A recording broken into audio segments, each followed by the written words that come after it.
Devosi 2 Raja-Raja pasal 2 kita melihat ini satu kisah yang tidak mengisahkan raja ya seperti sebelum-sebelumnya, tetapi mengisahkan mengenai nabi.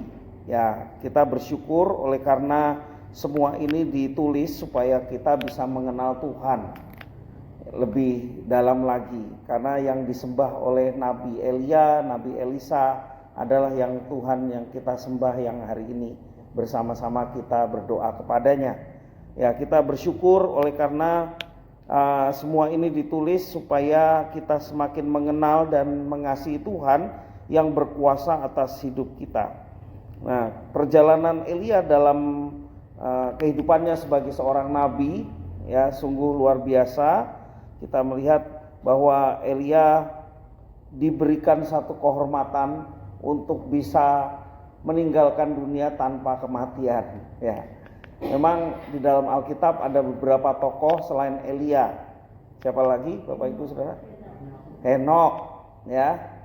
Ya tentunya juga Tuhan Yesus ya. Walaupun Tuhan Yesus mati dalam 3 hari ya untuk menebus kita orang berdosa, tetapi dia pun naik ke sorga ya. Maka waktu Yesus naik ke gunung ada 2 tokoh nabi yang datang. Ingat ya peristiwa itu, sampai-sampai Petrus mengagumi mau buat kemah ya. 1 untuk Yesus, 2 untuk nabi itu. Nabi yang satunya siapa? Musa ya. Memungkinkan Musa pun ya, walaupun tidak tertulis secara detail di Alkitab, ada penafsir Alkitab yang juga memberikan penjelasan bahwa Musa juga memungkinkan naik ke surga seperti Elia ya. Memang tidak disaksikan oleh orang-orang yang ada di sekitar, tapi memungkinkan Musa itu juga naik ke surga tanpa ada kuburannya ya. Sehingga yang menguatkannya adalah ketika menjumpai Yesus di gunung itu ada 2 nabi, yakni Elia dan Musa ya. Elia dan Musa, memungkinkan Musa juga tidak mengalami kematian seperti yang lain. Kalau kita kayak gitu gimana ya? Tiba-tiba ada kereta kemudian menjemput kita. Waduh asik ya. Tapi itu karunia-karunia khusus ya bagi orang-orang yang memang dikhususkan oleh Tuhan mengalami seperti itu. Ya, tentunya semua ini dicatat supaya kita semakin mengenal Tuhan. Ya, kita bersyukur oleh karena nabi ini bertugas untuk menyampaikan firman Tuhan kepada umat. Nah, Elisa ini di kerajaan utara. Kerajaan utara yang sangat terkenal jahat ya. Kalau kita mulai perhatikan perpisahan antara utara dan selatan di zaman siapa? Yerobeam dan Rehabeam ya. Rehabeam anaknya Salomo ya, tidak mau mendengar nasihat yang orang yang tua ya, yang punya hikmat, tapi dia dengar nasihat yang muda ya, sehingga akhirnya salah mengambil keputusan. Ada orang yang mengeluh pajak yang terlalu berat, tetapi malah justru semakin berat. Akhirnya Yerobeam memberontak membuat kerajaan di utara. Yerobeam supaya 10 suku itu tidak datang dan pro sama Rehabeam, dilarang untuk pergi ke Yerusalem. Nah, ini salahnya ya. Padahal Yerusalem adalah kiblatnya ya. Yerusalem adalah kiblat di mana orang Israel berjumpa dengan Tuhan pada waktu itu seperti itu ya. Tapi dilarang oleh Yerobeam. Itulah kesalahan fatal dari Yerobeam, sehingga kerajaan 10 suku di utara itu menjadi jahat, apalagi kemudian setelah pemerintahan Raja Ahab dan istrinya siapa? Isabel ya.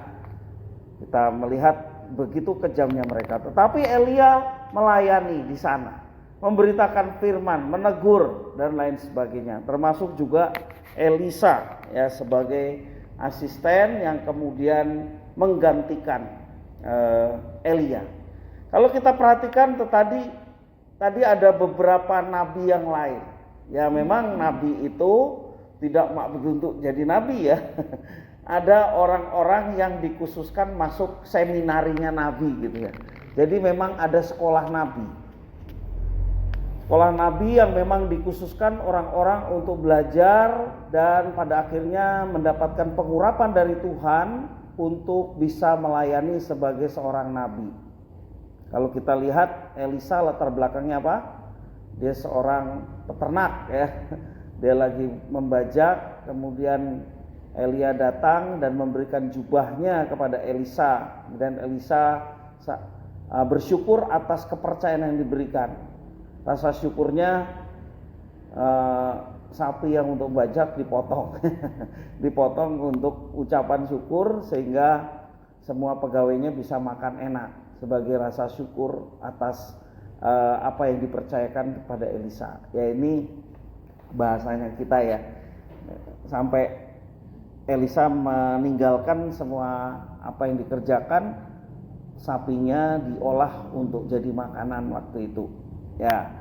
Jadi memang Tuhan mempercayakan kepada orang-orang yang ditentukan olehnya sesuai dengan kehendak dan otoritasnya, dan menjadi nabi. Tugas nabi adalah menyampaikan firman Tuhan kepada umat ya. Apa yang dikehendaki oleh Tuhan, apa yang Tuhan ingin berikan kepada umatnya, termasuk juga hal-hal yang akan terjadi ya, dinubuatkan. Itulah tugas nabi, menyampaikan kepada umat pilihannya.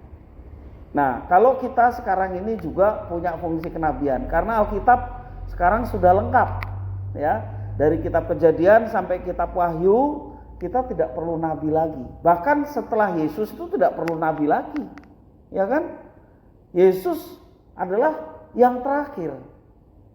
Dalam arti bahwa dia adalah anak Allah, Allah yang menjadi manusia, Sang Firman yang menjadi manusia.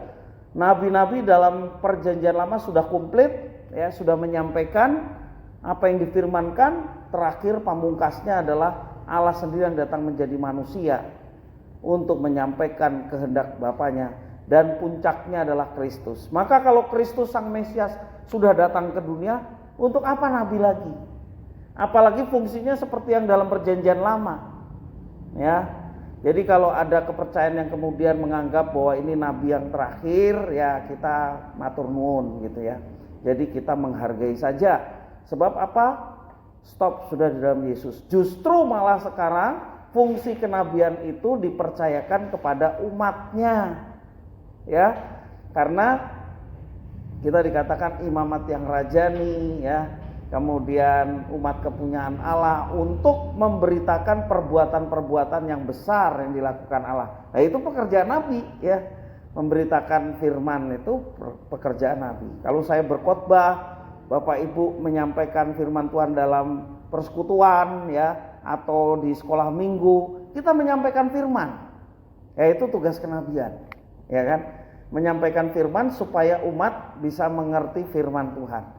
Karena firman Tuhan sudah tertulis yang disebut kitab suci Alkitab itu ya, sehingga kita bisa menyampaikan dan boleh mendatangkan berkat bagi orang yang mendengarkannya.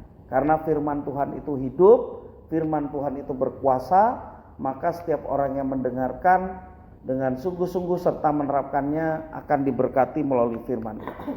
Jadi berbahagialah kita yang diurapi oleh Roh Kudus ya.